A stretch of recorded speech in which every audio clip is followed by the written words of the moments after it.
What's going on, y'all? You're now watching the greatest channel that has ever existed. My name is 𝐂𝐫𝐲𝐩𝐿, and I truly appreciate you guys for being here with me. So today we're gonna have a video where I look at an interview with Michael Saylor, an OG in cryptocurrency.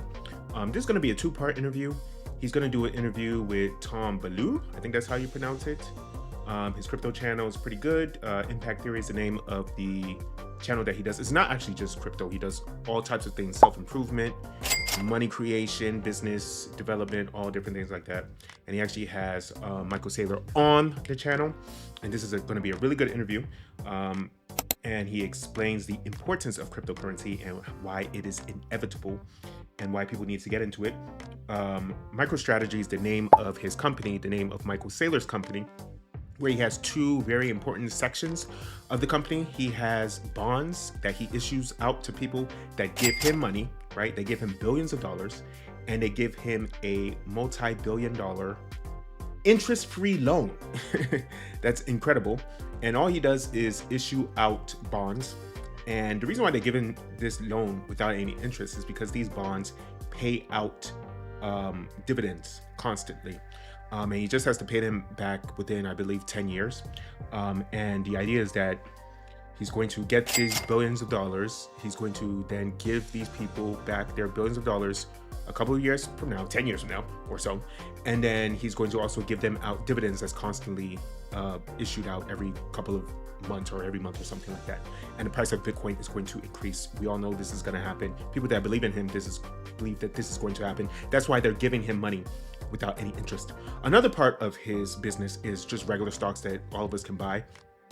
And that has more volatility. It could go up and down. Like I say, that Bitcoin is going to crash at the end of 2025. Smart people know this. People that invest into stocks know this. Maybe they're going to buy it now and then try to long it until the end of the year. And then apparently they might want to short it in 2026, 2027, because we all believe that the price is going to go down. So he gives it for people that believe in stability. He gives them these bonds, and that people that love volatility, he gives them the regular stocks. Okay, so he's going to explain the importance of Bitcoin. Let's get into it now. I make the video go at about 1.5 speed because I want this video to be kind of short.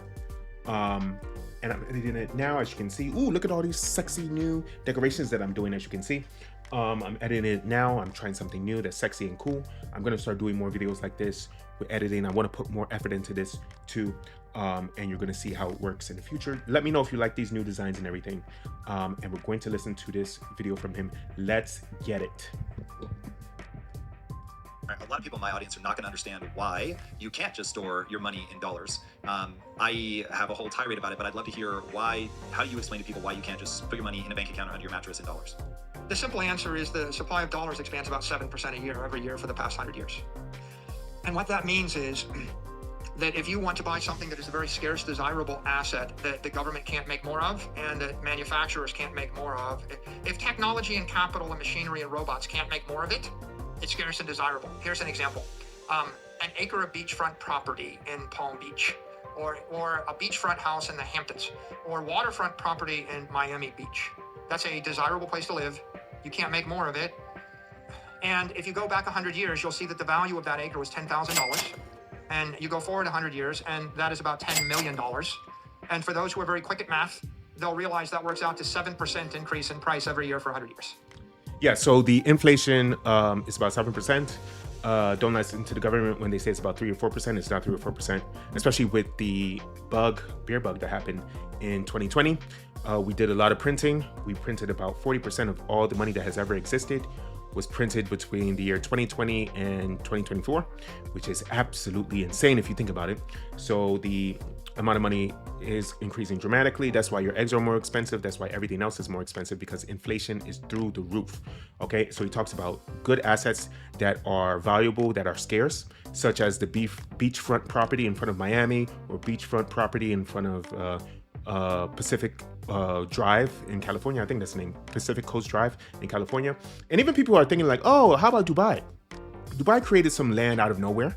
But the thing is, the land that they created is more expensive than the beachfront property that's in New York or that's in Miami, okay? So even new land that's created is more expensive than traditional valuable land. So no matter what you do or no matter what you think, land that people want to get is always more expensive and is always going to be very, very scarce, just like cryptocurrency. And that's why, that's why people buy houses for $100 million on the beach in Palm Beach. And my house, the house that I'm in right now, it was sold in 1930, and I have the deed on my wall, and it was sold for $100,000 in 1930. If you put that $100,000 in a vault and you kept it safe and sound for the 90 years, and if you took it out, it would pay about 8 to 12 weeks of my property tax on this house. You literally can keep the house for 8 weeks. Go ahead, say it in my way. Tell me if this resonates with you. The reason that you can't store your money in cash is that the government steals your buying power by printing more of it. I find it's very sobering to look at it as theft. Does that resonate with you, or do you think I'm being hyperbolic?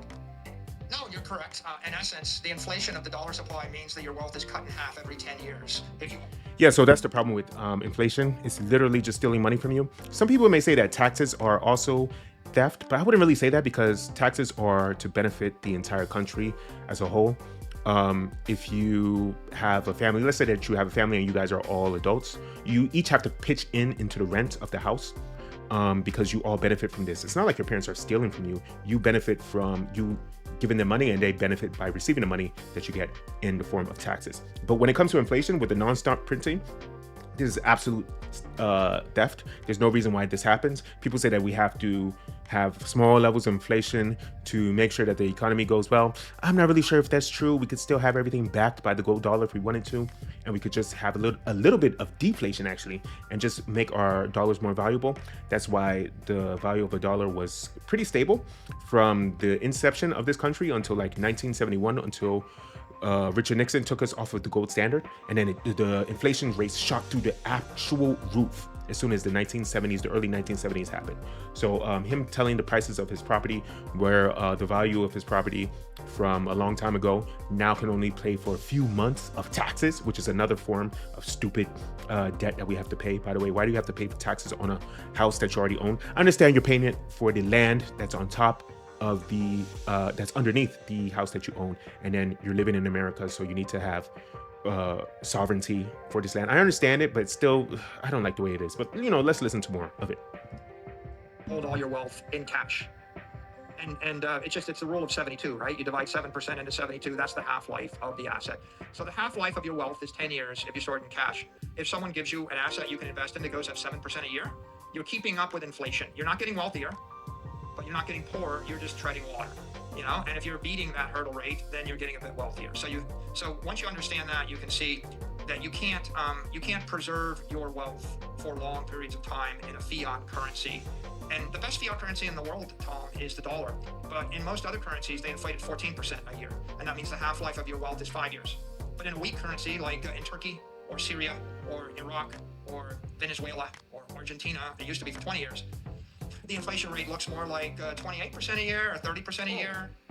And we take example, the peso. The peso went from 1 peso to the dollar to 1,000 pesos to the dollar over 20 years. Jesus. Okay, so in America, you got to keep in mind, you're an American. You live in the greatest country of the last 100 years. America won every war, right? We were the winner of World War I. We got richer. We were the winner of World War II. We never lost a war. We were the winners of the century. Our currency lost 99.9% of its economic power over the 100 years. But if you went to Nigeria, or like Germany, the currency crashed like 2 or 3 times, right? In Japan, the currency crashed, In Russia, it crashed last time the Russian currency crashed in 98. The Brazilian currency crashed completely 25 years ago. The Argentine currency crashed about 4 times in 100 years. So if you're an Argentinian and you're 30 years old, you already know what it's like to have hyperinflation because you lived the entire cycle. Yeah, so that's the absolutely crazy part about our inflation and about our economy and about our fiat currency in the United States, at least. We are the winners of the last century. We're the best country in the last century, and yet our money still inflated by 99% over those 100 years. So that means all the other ones inflated by 500%, 1,000%, unbelievably, right? And that's why cryptocurrency and Bitcoin is so important, because in the past 16 years that's been out, Bitcoin has increased on average between 70 to 100% a year. Every single year, it increases in value by 70 to 100% every single year. Meanwhile, every single year, right, the value of the US dollar, the best fiat currency in the entire world, decreases, right? So the inflation rate increases by 7% a year. That means it becomes 7% worth less every single year, while the value of Bitcoin increases about 70 to 100% every single year. This is absolutely insane. That's why you need to get into cryptocurrency. That's why you need to tell people to get into cryptocurrency. And I'm going to have another part of this video coming out soon. I'm telling you this because I thank you, I love you, I appreciate you. Let's get this money.